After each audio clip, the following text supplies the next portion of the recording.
Hi friends, ನಿಮ್ಮೆಲ್ಲರಿಗೂ ಕೂಡ ನಿಮ್ಮದೇ ಆಗಿರ್ತಕ್ಕಂಥ ಯೂಟ್ಯೂಬ್ ಚಾನಲ್ಗೆ ಸ್ವಾಗತ ಅಂತ ಹೇಳ್ತಾ ನಡೀತಕ್ಕಂಥ 4/4/2025ಕ್ಕೆ ಹಿಂದಿಯಲ್ಲಿ ಆಲ್ರೆಡಿ ನಾವು ಸುಮಾರು ಪಾಸಿಂಗ್ ಪ್ಯಾಕೇಜ್ಗಳನ್ನು ವಿಡಿಯೋವನ್ನು ಕೊಟ್ಟಿದ್ದೀವಿ. ಸೊ ಇಂದು ನಡೆದಿರ್ತಕ್ಕಂಥ ವಿಜ್ಞಾನ ವಿಷಯದ ಕೀ ಉತ್ತರವನ್ನು ನೋಡೋಣ. ಸೊ ದಯಮಾಡಿ ವಿಡಿಯೋನ ಲೈಕ್, ಶೇರ್ ಹಾಗೂ ಸಬ್ಸ್ಕ್ರೈಬ್ ಮಾಡೋದನ್ನು ಮಾತ್ರ ಮರೆಯದಿರಿ ಅಂತ ಹೇಳ್ತಾ ಹೆಚ್ಚಿನ ವಿಡಿಯೋಗಳು ನಮ್ಮ ಯೂಟ್ಯೂಬ್ ಚಾನಲ್ನಲ್ಲಿದ್ದಾವೆ, ಅವುಗಳನ್ನು ತಪ್ಪದೇ ತಾವುಗಳು ನೋಡಿ ಯೂಸ್ಗಳನ್ನು ಮಾಡಿಕೊಡ್ರಿ. ಸೊ ಫಸ್ಟ್ ಪ್ರಶ್ನೆ, ಭೌತ ವಿಜ್ಞಾನದಲ್ಲಿ ಹೋಗೋಣ. ಪ್ರಶ್ನೆ ಪತ್ರಿಕೆ ತುಂಬಾ ಸರಳ ಇತ್ತು ಸ್ನೇಹಿತರೆ. ಪಿನ ದರ್ಪಣಗಳನ್ನು ಇವುಗಳಲ್ಲಿ ಉಪಯೋಗಿಸುತ್ತಾರೆ ಅಂತ ಇದೆ. ಎ ಟಾರ್ಚ್ಗಳು, ಬಿ ವಾಹನಗಳ ಹಿನ್ನೋಟ ದರ್ಪಣ, ಸಿ ತಪಾಸಣಾ ದೀಪ, ಡಿ ಕ್ಷೌರ ದೀಪಗಳು. ಯಾರೆಲ್ಲ ಆಪ್ಷನ್ ಬಿ ವಾಹನಗಳ ಹಿನ್ನೋಟ ದರ್ಪಣ ಅಂತ ಬರ್ದಿದಾರಲ್ಲ, ಸೊ ನಿಮ್ಮ ಉತ್ತರ ಏನಾಗ್ತದಪ್ಪ ಅಂದರೆ ಎಕ್ಸಾಕ್ಟಾಗಿ ರೈಟ್ ಆನ್ಸರ್. ಯಾಕೆಂದರೆ ಪಿನ ದರ್ಪಣವನ್ನು ವಾಹನಗಳ ಹಿನ್ನೋಟ ದರ್ಪಣದಲ್ಲಿನೇ ಬಳಕೆ ಮಾಡ್ತಾರೆ.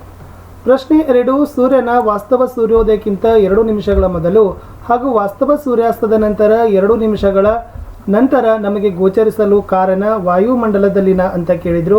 ಸೊ ಇದರಲ್ಲಿ 4 ಆಪ್ಷನ್ಗಳನ್ನು ಕೊಟ್ಟಿದ್ದಾರೆ. ಬೆಳಕಿನ ವಕ್ರೀಭವನ, ಬೆಳಕಿನ ಪ್ರತಿಫಲನ, ಬೆಳಕಿನ ಚದುರುವಿಕೆ, ಬೆಳಕಿನ ವರ್ಣ ವಿಭಜನೆ. ಆಪ್ಷನ್ ಎ ಬೆಳಕಿನ ವಕ್ರೀಭವನ is the right answer. So ಯಾರೆಲ್ಲ ಬೆಳಕಿನ ವಕ್ರೀಭವನವನ್ನು ಬರೆದಿದ್ದಾರಲ್ಲ ಅದಕ್ಕೆ ಖಂಡಿತವಾಗಿ ನಿಮಗೆ 1 ಅಂಕಗಳನ್ನು ಕೊಟ್ಟೇ ಕೊಡ್ತಾರೆ. 3ನೇ ಪ್ರಶ್ನೆ ಹೋಗೋಣ. ಒಂದು ಕುದುರೆ ಲಾಳಾಕೃತಿಯ ಕಾಂತದ ಧ್ರುವಗಳ ನಡುವೆ ವಿದ್ಯುತ್ ಪ್ರವಾಹವಿರುವ ಒಂದು ಸಲಾಕೆಯನ್ನು ಇರಿಸಲಾಗಿದೆ. ಸಲಾಕೆಯ ಸ್ಥಾನಪಲ್ಲಟವು ಗರಿಷ್ಠವಾಗಲು ವಿದ್ಯುತ್ ಪ್ರವಾಹದ ದಿಕ್ಕು ಮತ್ತು ಕಾಂತಕ್ಷೇತ್ರಗಳ ನಡುವಿನ ದಿಕ್ಕಿನಲ್ಲಿ ಇರಬೇಕಾದ ಕೋನ ಅಂತ ಕೇಳಿದರು. ಓಕೆನಾ? ಸೊ ಅದರ ಸರಿಯಾದ ಉತ್ತರ ಏನಾಗ್ತದಪ್ಪ ಅಂದ್ರೆ ಆಪ್ಷನ್ ಸಿ 90 ಡಿಗ್ರಿ ಅಂತಕ್ಕಂಥದ್ದು ರೈಟ್ ಆನ್ಸರ್. ಇನ್ನು 4ನೇ ಪ್ರಶ್ನೆ, ಒಂದು ವಿದ್ಯುತ್ ಮಂಡಲದಲ್ಲಿ ಉಪಯೋಗಿಸುವ ರೋಧಕದ ಚಿಹ್ನೆಯ ಚಿತ್ರವನ್ನು ಬರೀರಿ ಅಂತ ಕೇಳಿದರೆ ಈ ತನ್ನಾಗಿರ್ತಕ್ಕಂಥ ನಿಮ್ಮ ರೋಧಕದ ಚಿತ್ರವನ್ನು ಏನಾಗಬೇಕಾಗಿತ್ತಪ್ಪ ಅಂದರೆ ಬರಿಬೇಕಾಗಿತ್ತು. ಇದು ರೋಧವನ್ನು ಸೂಚಿಸ್ತಕ್ಕಂಥ ಚಿತ್ರ. ಪ್ರಶ್ನೆ 5, 2 ಕಾಂತೀಯ ಬಲರೇಖೆಗಳು ಒಂದನ್ನೊಂದು ಛೇದಿಸೋದಿಲ್ಲ, ಈ ವಾಕ್ಯವನ್ನು ಸಮರ್ಥಿಸಿರಿ ಅಂತ ಕೇಳಿದ್ದಾರೆ. So very easy. ಏನಪ್ಪ ಅಂದ್ರೆ ಕಾಂತೀಯ ಬಲರೇಖೆಗಳು ಒಂದನ್ನೊಂದು ಛೇದಿಸೋದಿಲ್ಲ, ಏಕೆಂದರೆ ಒಂದು ವೇಳೆ ಅವು ಛೇದಿಸಿದರೆ ಆ ಬಿಂದುವಿನಲ್ಲಿ ಕಾಂತಕ್ಷೇತ್ರದ ದಿಕ್ಕು 2 ಆಗುತ್ತದೆ. ಆದರೆ ಇದು ಅಸಾಧ್ಯ ಅಂತಲೂ ಕೂಡ ಬರಿಬೋದು. ಅಥವಾ ಇಲ್ಲಿ ಇನ್ನೂ ಒಂದು ಬರ್ತದೆ, ಛೇದಿಸೋ ಬಿಂದುವಿನಲ್ಲಿ ದಿಕ್ಸೂಚಿಯ ಸೂಜಿಯು 2 ದಿಕ್ಕುಗಳನ್ನು ಛೇದಿಸೋದು ಸಾಧ್ಯವಿಲ್ಲ ಅನ್ನೋದನ್ನು ಉತ್ತರಗಳನ್ನು ಕೂಡ ನೀವು ಬರೆದ್ರೆ ನಿಮ್ಮ ಉತ್ತರ ಕರೆಕ್ಟ್ ಆಗ್ತದೆ. 6ನೇ ಪ್ರಶ್ನೆ, ಕೆಳಗೆ ಕೊಟ್ಟಿರುವ ಮಂಡಲದ ಚಿತ್ರವನ್ನು ಗಮನಿಸಿರಿ. ವಾಹಕ ತಂತಿ ಪಿ ಬಿಂದುವಿನ ಸುತ್ತ ಕ್ಯೂ ಬಿಂದುವಿನ ಸುತ್ತ ಉಂಟಾಗುವ ಕಾಂತಕ್ಷೇತ್ರದ ದಿಕ್ಕನ್ನು ಸೂಚಿಸ್ರಿ ಅಂತ ಕೇಳಿದರು. ಸೊ ಇಲ್ಲಿ ಏನು ಬರೀತೀರಂದರೆ ಪಿ ಬಿಂದುವಿನ ಸುತ್ತಲೂ ಕಾಂತಕ್ಷೇತ್ರದ ದಿಕ್ಕು ಪುಟದ ಒಳಗೆ ಅಂದರೆ ಒಳಮುಖವಾಗಿರ್ತದೆ, ಮತ್ತು ಕ್ಯೂ ಬಿಂದುವಿನ ಸುತ್ತಲೂ ಕಾಂತಕ್ಷೇತ್ರದ ದಿಕ್ಕು ಪುಟದಿಂದ ಹೊರಗೆ ಇರ್ತದೆ ಅಂತ ಬರಿಬೋದು. ಅಥವಾ ಇದನ್ನು ಇನ್ನೊಂದು ಕೊಟ್ಟಿದ್ದಾರೆ, ಪಿ ಅಪ್ರದಕ್ಷಿಣಾಕಾರವಾಗಿದೆ, ಕ್ಯೂ ಪ್ರದಕ್ಷಿಣಾಕಾರವಾಗಿದೆ ಅನ್ನೋದನ್ನು ಕೂಡ ನೀವು ಬರೆದ್ರೆ ಸೊ ನಿಮ್ಮ ಉತ್ತರ ಏನಾಗ್ತದಪ್ಪ ಅಂದ್ರೆ ರೈಟ್ ಆಗ್ತದೆ. ಇನ್ನು 2 ಮಾರ್ಕ್ಸ್ ಕ್ವಶನಲ್ಲಿ ಕೇಳಿದ್ರು, ಬಿಳಿ ಬಣ್ಣದ ರೋಹಿತದ ಪುನರ್ ಸಂಯೋಜನೆಯನ್ನು ತೋರಿಸುವ ನ್ಯೂಟನ್ ರವರ ಪ್ರಯೋಗವನ್ನು ವಿವರಿಸಿರಿ ಅಂತ ಕೇಳಿದ್ದಾರೆ. ವೆರಿ ಈಸಿ ಬರಿಬೋದು. ಸರ್ ಐಸಾಕ್ ನ್ಯೂಟನ್ ರವರು ಸೂರ್ಯನ ಬೆಳಕಿನ ರೋಹಿತವನ್ನು ಪಡೆಯಲು ಗಾಜಿನ ಪಟ್ಟಕವನ್ನು ಬಳಸಿದ ಮೊದಲಿಗರು. ಸೊ ಸಮರೂಪಿಯಾಗಿರ್ತಕ್ಕಂಥ ಮತ್ತೊಂದು ಪಟ್ಟಕವನ್ನು ಮೊದಲಿನ ಪಟ್ಟಕದ ವಿರುದ್ಧ ದಿಕ್ಕಿನಲ್ಲಿ ತಲೆಕೆಳಗಾಗಿ ಇಟ್ಟರು. ಸೊ 5 ರೋಹಿತದ ಎಲ್ಲ ಬಣ್ಣಗಳು ತಲೆಕೆಳಕಾದ ಪಟ್ಟಕದ ಮೂಲಕ ಹಾದು ಹೋದಾಗ ನಿರ್ಗಮಿಸುವ ಬೆಳಕು ಬಿಳಿ ಬಣ್ಣದ್ದಾಗಿತ್ತು. ಈ ವೀಕ್ಷಣೆ ಸೂರ್ಯನ ಬೆಳಕು 7 ಬಣ್ಣಗಳಿಂದಾಗಿದೆ ಎಂದು ತೀರ್ಮಾನಿಸಲು ನ್ಯೂಟನರಿಗೆ ಸುಳಿವು ಕೊಟ್ಟಿತು ಅನ್ನೋದನ್ನು ನೀವು ಈ ಪ್ರಯೋಗವನ್ನು ಬರೆದ್ರೆ 2 ಮಾರ್ಕ್ಸ್ ನಿಮಗೆ ಕೊಡ್ತಾರೆ.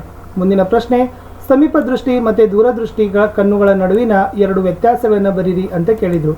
Very easy. ಸೊ ಸಮೀಪ ದೃಷ್ಟಿಯನ್ನು ಮಯೋಫಿಯಾ ಅಂತ ಕರೀತಾರೆ. ಸೊ ನೋಡ್ಕೊಡ್ರಿ, ಸಮೀಪ ದೃಷ್ಟಿ ಹೊಂದಿರುವ ವ್ಯಕ್ತಿ ಸಮೀಪದ ವಸ್ತುಗಳನ್ನು ಸ್ಪಷ್ಟವಾಗಿ ನೋಡಬಲ್ಲ, ಆದರೆ ದೂರದ ವಸ್ತುಗಳನ್ನು ಸ್ಪಷ್ಟವಾಗಿ ನೋಡಲು ಸಾಧ್ಯವಿಲ್ಲ. ಇದಕ್ಕೆ ಮುಖ್ಯ ಕಾರಣ ಕಣ್ಣಿನ ಮಸೂರದ ವಿಪರೀತ ವಕ್ರತೆ, ಕಣ್ಣುಗುಡ್ಡೆಯು ಸಹಜ ಸ್ಥಿತಿಗಿಂತ ಉದ್ದವಾಗಿರೋದು. ಬಟ್ ದೂರದೃಷ್ಟಿ ಏನಾಗಿರ್ತದಪ್ಪ ಅಂದ್ರೆ ಹೈಪರ್ ಮೆಟ್ರೋಫಿಯಾ ಅಂತ ಕರೀತಾರೆ.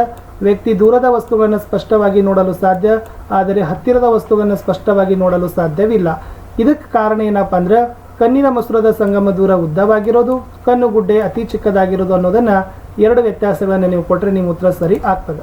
ಮುಂದಿನ ಪ್ರಶ್ನೆ 9, ಪಿನ ಮಸೂರದ ಮುಂದೆ 2F1ನಲ್ಲಿ ವಸ್ತುವನ್ನು ಇಟ್ಟಾಗ ಉಂಟಾಗುವ ಪ್ರತಿಬಿಂಬದ ರೇಖಾಚಿತ್ರವನ್ನು ಬರೀರಿ.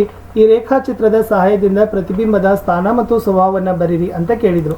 ಸೊ ವೆರಿ ಈಸಿಯಾಗಿತ್ತು. ಇದು 2F1ನಲ್ಲಿ ಇಟ್ಟಾಗ ಅಂತ ಈ ಥರನಾಗಿ ನೀವೇನು ಬರಬೇಕು ಬರಿಬೇಕಾಗಿತ್ತು. ಎ ಇದೆ, ಓ ಇದೆ. ಸೊ 2F1ನಲ್ಲಿ ಇಟ್ಟಾಗ ಬಂದಿರತಕ್ಕಂಥದ್ದು 2F2ನಲ್ಲಿ ವಸ್ತುವಿನಷ್ಟೇ ಪ್ರತಿಬಿಂಬದ ಸ್ಥಾನ ಮತ್ತು ಗಾತ್ರ ಆಗ್ತದೆ. ಬಿಂಬ ಮತ್ತು ಸ್ವಭಾವ ಸತ್ಯ ಮತ್ತು ತಲೆ ಕೆಳಗೆ ಅನ್ನೋದನ್ನು ಉತ್ತರ ಯಾರೆಲ್ಲ ಬರೆದಿದ್ದೀರಿ ಸೊ ಖಂಡಿತವಾಗಿ ನಿಮಗೆ 3 ಮಾರ್ಕ್ಸ್ ಸಿಗ್ತವೆ. ಮುಂದಿನ ಪ್ರಶ್ನೆ, ಓಮ್ನ ನಿಯಮವನ್ನು ನಿರೂಪಿಸಿರಿ. ವಾಹಕದ ರೋಧ ಅವಲಂಬಿಸಿರುವ ಅಂಶಗಳನ್ನು ಬರೀರಿ ಅಂತ ಕೇಳಿದ್ದಾರೆ. ಸೊ ಏನು ಈಸಿ ಐತಪ್ಪ ಅಂತಂದ್ರೆ ಓಮ್ನ ನಿಯಮ ಏನು ಹೇಳ್ತದೆ, ಸ್ಥಿರ ತಾಪದಲ್ಲಿ ವಿದ್ಯುತ್ ಮಂಡಲದಲ್ಲಿ ವಾಹಕದ ತುದಿಗಳ ನಡುವಿನ ವಿಭವಾಂತರ ವಿಯು ಅದರ ಮೂಲಕ ಹರಿಯುವ ವಿದ್ಯುತ್ ಪ್ರವಾಹಕ್ಕೆ ನೇರಾನುಪಾತದಲ್ಲಿರ್ತದೆ. ಇದನ್ನೇ ಓಮ್ನ ನಿಯಮ ಅಂತ ಕರಿತೀವಿ. ಸೊ ವಾಹಕದ ರೋಧ ಅವಲಂಬಿಸಿರುವ ಅಂಶಗಳು: ವಾಹಕದ ಉದ್ದ, ವಾಹಕದ ಅಡ್ಡಸಲೆ, ವಾಹಕದ ಪ್ರಾಕೃತಿಕ ಗುಣ, ವಾಹಕದ ತಾಪ ಅಂತ ಬರೆದ್ರೆ ಸಾಕು. ಇಷ್ಟು ನಾನು 10 ಕ್ವಶನ್ಸ್ಗಳನ್ನ ನಾನು ಏನು ಮಾಡಿದ್ದೆ ಅಂದರೆ ಫಿಸಿಕ್ಸ್ನಲ್ಲಿ ರೆಡಿ ಮಾಡಿದ್ದೆ. ಸೊ ಇನ್ನೂ ರೆಡಿ ಮಾಡ್ತಾ ಇದ್ದಾರೆ. ಸೊ ಅವುಗಳನ್ನು ಕೂಡ ಕೊಡ್ತೀವಿ, ಯಾಕೆಂದರೆ ನಮಗೂ ಒಂದು ಎಕ್ಸೈಟಿಂಗ್ ಇರ್ತದೆ ಬೇಗನೆ ಕೊಡಬೇಕು ಅಂತ. 14ನೇ ಪ್ರಶ್ನೆ, ಸಾಬೂನುಗಳಿಗೆ ಸಂಬಂಧಿಸಿದಂತೆ ಸರಿಯಾದ ಹೇಳಿಕೆ ಅಂತ ಕೇಳಿದರು.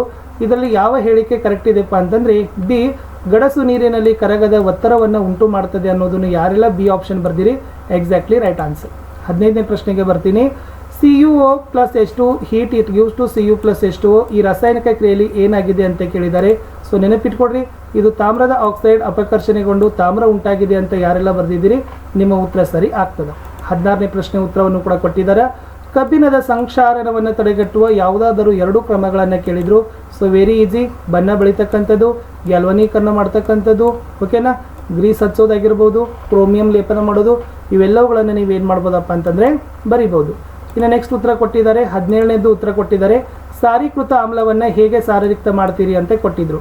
ಸೊ ಏನು ಉತ್ತರ ಕೊಟ್ಟಿದ್ದಾರಪ್ಪ ಅಂದ್ರೆ, ಇಲ್ಲಿ ಸಾರೀಕೃತ ಆಮ್ಲವನ್ನು ನಿಧಾನವಾಗಿ ನೀರಿಗೆ ಸೇರಿಸಿ ನಿರಂತರವಾಗಿ ಕಲಕುವ ಮೂಲಕ ಸಾರಯುಕ್ತಗೊಳಿಸಬಹುದು ಅನ್ನೋದನ್ನು ಯಾರೆಲ್ಲ ಬರ್ದಿರಿ, ನಿಮಗೆ 2 ಮಾರ್ಕ್ಸ್ಗಳನ್ನು ಕೊಡ್ತಾರೆ. ಇನ್ನು ವೆರಿ ಈಸಿ, ಕುಮುಟುವಿಕೆ ಬಗ್ಗೆ ಇತ್ತು, ಉಭಯವರ್ತಿ ಆಕ್ಸೈಡ್, ಅದನ್ನು ಕೂಡ ನಾನು ಬೇಗನೆ ಉತ್ತರಗಳನ್ನು ನಿಮಗೆ ಸಿದ್ಧಪಡಿಸಿ ಕೊಡ್ತೀನಿ. ಯಾಕಂದರೆ ಎಲ್ಲ ಈಸಿ ಕ್ವಶನ್ಸ್ ಇದ್ದಾವೆ. ಬಟ್ ಎಲ್ಲಕ್ಕಿಂತ ಫಸ್ಟ್ ನಾವೇ ಹಾಕಬೇಕು ಅನ್ನೋದು ನಮ್ಮದು ಒಂದು ಹಠ ಇರ್ತದೆ. ಸೊ ಅದಕ್ಕಾಗಿ ನಾವು ಇಷ್ಟು ಬೇಗ ಬಂದು ನಿಮ್ಮ ಕಡೆ ವ್ಯೂಸ್ಗಾಗಿ ಕೊಡ್ತೀವಿ. ಜೀವಕೋಶದಲ್ಲಿ ಪ್ರೋಟೀನ್ಗಳ ತಯಾರಿಕೆಗೆ ಮಾಹಿತಿಯ ಮೂಲ ಅಂತ ಕೇಳಿದರು. ನಾನು ಆಲ್ರೆಡಿ DNA ಅಂತ ಹೇಳಿದ್ದೆ, ಯಾರೋ DNA ಅಲ್ಲ ಅಂತ ಹೇಳಿದರು. So DNA is the exactly right answer. ಪ್ರಶ್ನೆ 26, ರಕ್ತದಲ್ಲಿನ ಸಕ್ಕರೆ ಮಟ್ಟ ಹೆಚ್ಚಾಗುವುದು ಇನ್ಸುಲಿನ್ನ ಹಾರ್ಮೋನಿನ ಕಡಿಮೆ ಸ್ರವಿಕೆ. ಕುತ್ತಿಗೆ ಊದಿಕೊಳ್ಳೋದು ಏನು ಅಂತ ಕೇಳಿದರು. ಸೊ ಅದು ಅಧಿಕ ಅಯೋಡಿನ್, ಥೈರಾಕ್ಸಿನ್ ಹಾರ್ಮೋನಿನ ಕಡಿಮೆ ಸ್ರವಿಕೆ ಅನ್ನೋದು ಯಾರೆಲ್ಲ ಎ ಆಪ್ಷನ್ ಬರ್ದಿದ್ದೀರಿ, ಸೊ ನಿಮ್ಮದು ಆಪ್ಷನ್ ಕರೆಕ್ಟ್ ಆಗ್ತದೆ. ಸೊ ಎ ಆಪ್ಷನ್ ನೋಡಿ ಅದು, ಓಕೆನಾ. ಇನ್ನು ಮುಂದಿನ ಪ್ರಶ್ನೆ ಇತ್ತು, ಸ್ಪೈರೋಗೆರಾದಲ್ಲಿ ಕಂಡುಬರುವ ಅಲೈಂಗಿಕ ಸಂತಾನೋತ್ಪತ್ತಿ ವಿಧ ಕೇಳಿದ್ದಾರೆ. ಸೊ 27th ಆನ್ಸರ್ ಏನದಪ್ಪ ಅಂದ್ರೆ ತುಂಡರಿಕೆ ಅಂತ ಕೊಟ್ಟಿದ್ದಾರೆ. ಯಾರೆಲ್ಲ ತುಂಡರಿಕೆ ಬರ್ದಿದ್ದೀರಿ, ಸೊ ನಿಮ್ಮ ಉತ್ತರ ಕರೆಕ್ಟ್ ಆಗ್ತದೆ. 28ನೇ ಉತ್ತರನೂ ಕೂಡ ಕೊಟ್ಟಿದ್ದಾರೆ. 28ನೇದು ಓಝೋನ್ ಪದರದ ಕಾರ್ಯವೇನು ಅಂತ ಕೊಟ್ಟಿದ್ದಾರೆ. ವೆರಿ ಈಸಿ ಇತ್ತು. ಏನಪ್ಪ ಅಂದ್ರೆ ಓಝೋನ್ ಪದರವು ಸೂರ್ಯನಿಂದ ಬರುವ ಹಾನಿಕಾರಕ ಅತಿ ನೇರಳ ಅಂದ್ರೆ ಅಲ್ಟ್ರಾ ವಯೋಲೆಂಟ್ ಕಿರಣಗಳನ್ನು ಹೀರಿಕೊಂಡು ಏನು ಮಾಡ್ತದಪ್ಪ ಅಂದ್ರೆ ನಮಗೆ ರಕ್ಷಣೆ ಕೊಡ್ತದೆ ಅನ್ನೋದನ್ನು ಯಾರೆಲ್ಲ ಬರೆದಿದ್ದೀರಿ, ಸೊ ನಿಮಗೆ 1 ಅಂಕಗಳನ್ನು ಕೊಡ್ತಾರೆ. ಇನ್ನು ನರಕೋಶ ಅಂದರೆ ಏನು ಅಂತ ಕೇಳಿದರು. ಸೊ ನರಕೋಶ ಅಂದರೆ ವೆರಿ ಈಸಿ ಅದ. ನರಕೋಶ ಎಂಬುದು ನರಮಂಡಲದ ಮೂಲ ಘಟಕ, ಓಕೆನಾ. ಇದು ದೇಹದಾದ್ಯಂತ ವಿದ್ಯುತ್ ಮತ್ತು ರಾಸಾಯನಿಕ ಸಂಕೇತಗಳನ್ನು ರವಾನೆ ಮಾಡ್ತಕ್ಕಂಥ ಕೆಲಸವನ್ನು ಮಾಡ್ತದೆ ಅನ್ನೋದನ್ನು ಯಾರು ಬರೆದಿದ್ದೀರಿ, ಸೊ ನಿಮಗೆ 1 ಮಾರ್ಕನ್ನು ಕೊಡ್ತಾರೆ. 30ನೇ ಪ್ರಶ್ನೆಯೂ ಕೂಡ ಕೊಟ್ಟಿದ್ದಾರೆ. ದ್ವಿತೀಯ ಸಂಶ್ಲೇಷಣೆ ಕ್ರಿಯೆಯಲ್ಲಿ ನಡೀತಕ್ಕಂಥ ಘಟನೆಗಳನ್ನು ವ್ಯವಸ್ಥೆಯಾಗಿ ಕ್ರಮಬದ್ಧವಾಗಿ ವ್ಯವಸ್ಥೆ ಮಾಡಿ ಅಂತ ಕೇಳಿದರು. ಅದರಲ್ಲಿ ಫಸ್ಟ್ ಬರೋದು ಸೆಕೆಂಡ್, ಕ್ಲೋರೋಫಿಲ್ನಿಂದ ಬೆಳಕಿನ ಶಕ್ತಿ ಹೀರುವಿಕೆ. 4th, ಬೆಳಕಿನ ಶಕ್ತಿ ರಾಸಾಯನಿಕ ಶಕ್ತಿಯಾಗಿ ವಿಭಜನೆ. ನೆಕ್ಸ್ಟ್ ಬರೋದು ಫಸ್ಟ್, ನೀರಿನ ಅಣುಗಳು ಹೈಡ್ರೋಜನ್ ಮತ್ತು ಆಕ್ಸಿಜನ್ ಆಗಿ ವಿಭಜನೆಯಾಗೋದು. ನೆಕ್ಸ್ಟ್, ಕಾರ್ಬನ್ ಡೈಆಕ್ಸೈಡ್ ಮತ್ತು ಕಾರ್ಬೋಹೈಡ್ರೇಟ್ ಆಗಿ ಪರಿವರ್ತಿಸಲ್ಪಡೋದು ಅನ್ನೋದನ್ನು ಯಾರೆಲ್ಲ ಬರ್ದಿದ್ದೀರಿ, ಸೊ ನಿಮ್ಮ ಉತ್ತರ ಸರಿ ಆಗ್ತದೆ. ಇಷ್ಟು ನಾವೇನು ಮಾಡಿದ್ವಿ, ಕೀ ಉತ್ತರವನ್ನು